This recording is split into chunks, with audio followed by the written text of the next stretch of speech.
Hey, bonjour à tous, j'espère que ça va bien aujourd'hui. Aujourd'hui, je vais faire avec vous l'analyse du match numéro 5 des Islanders face aux Flyers.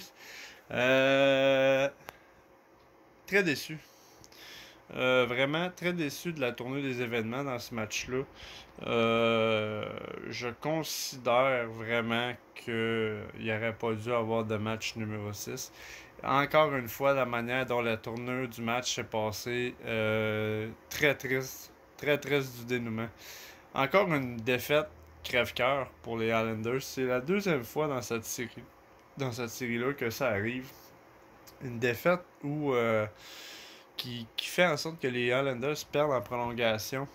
Après une remontée, une belle remontée en troisième période, là, c'était 3-1 pour les Flyers et les Islanders ont réussi à revenir dans le match pour égaliser en troisième période pour finir 3-3. Et encore une fois en prolongation, les Islanders ont été vaincus. Je comprends pas. Il y a quelque chose dans l'énergie des Islanders que j'ai pas vu dans ce match-là. J'ai pas vu d'énergie dans ce match-là des Islanders. Pas du tout. Vraiment très triste de ça. Les Islanders avaient la chance hier. Puis c'est pas terminé. Je ne suis pas en train de dire que c'est terminé.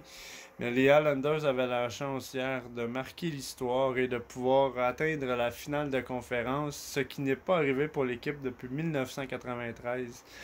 Et je pense que les gars, ils ont pas focusé là-dessus. Puis en même temps, c'est correct. Parce que faut pas se fier aux statistiques.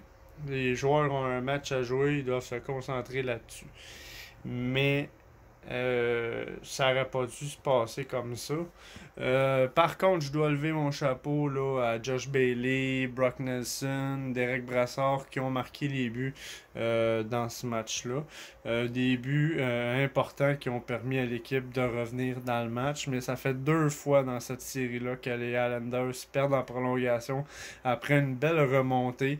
Et c'est crève-cœur. C'est crève-cœur parce que j- j'ai pas vu l'énergie dans ce match-là, mais j'ai quand même vu le cœur des joueurs de vouloir revenir dans le match. Et ce qui m'a fait le plus mal dans l'histoire de ce match-là, c'est de voir d'avoir la perte de Matt Barzal en fin de troisième période à cause d'un coup de bâton mal placé de Claude Giroux qui a atteint le bas de l'œil de Matt Barzal et juste ici, gros segment pour Matt Barzal. Présentement, on n'est pas au courant de la condition de Matt Barzal, on n'est pas au courant de si la blessure est profonde ou très grave ou légère. On n'est pas au courant encore et j'ose espérer vraiment, quand j'ai vu ça, j'ai eu des frissons. J'ai eu extrêmement peur et j'ai encore extrêmement peur du dénouement de ce qui s'est passé avec cette blessure-là. La perte de Barzal est un élément majeur pour les Islanders, surtout rendu où ce que nous en sommes maintenant en série. Les Islanders peuvent pas se permettre de perdre un joueur comme Matt Barzal. Si cela étant, je pense que dans cette série-là, on va avoir extrêmement de la misère à la terminer. Et s'il vous plaît, j'aimerais vraiment ça que les Islanders mettent les bouchées doubles pour clore le dossier des Flyers, qu'on puisse pas avoir un match numéro 7. Malheureusement, il va y avoir un match numéro 6. J'ose espérer que ça se rendra pas au match numéro 7. J'espère que les Islanders, surtout si Barzal on le perd pendant le match numéro 6, j'espère que les Islanders vont faire les, euh, les changements qu'il se doit pour réussir quand même à remporter cette rencontre-là et clore le dossier. Vraiment clore le dossier et au moins marquer l'histoire pour se rendre en finale de la conférence. Je suis très sceptique pour la Coupe Stanley avec les performances que je vois depuis quelques matchs. Je trouve que Varlamov est pas solide en avant de ses buts et c'est très très très inquiétant.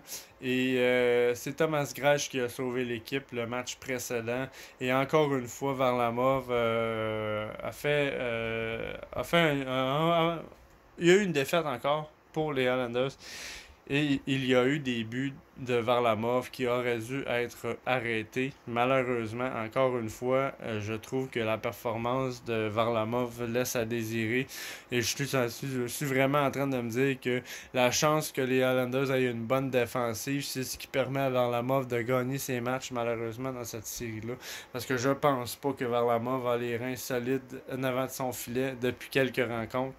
Et je trouve ça plate parce que oui, la pression est autour de ce gardien-là, mais je ne serais pas surpris avec la performance de Varlamov dans ce match-là que ce soit encore Thomas Grage qui prenne le filet pour le match numéro 6. Question de peut-être changer le momentum.